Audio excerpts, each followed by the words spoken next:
આગળ વાત રાજકોટની કે જ્યાં ગ્રામ્યની ભાયાવદર પોલીસે સોની વેપારી સાથે છેતરપિંડી કરતી એક રીઢા ગુનેગારની આંતરજિલ્લા ગેંગનો પર્દાફાશ કર્યો।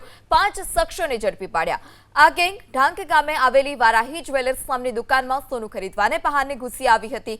સોનીની નજર ચૂકવી અસલ સોનેની વીંટી તેણે લઈ લીધી અને તેની જગ્યા પર નકલી ધાતુની વીંટી મૂકી છેતરપિંડી આચરી।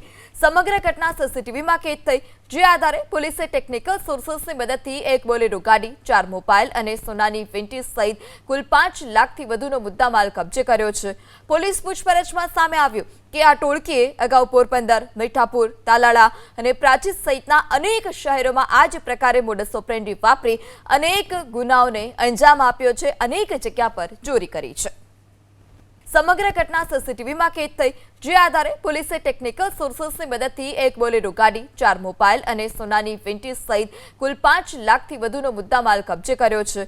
પોલીસ પૂછપરછમાં સામે આવ્યું કે આ ટોળકીએ અગાઉ પોરબંદર, મીઠાપુર, તાલાળા અને પ્રાચીસ સહિતના અનેક શહેરોમાં આ જ પ્રકારે મોડસ ઓપરેન્ડી વાપરી અનેક ગુનાઓને અંજામ આપ્યો છે, અનેક જગ્યા પર ચોરી કરી છે।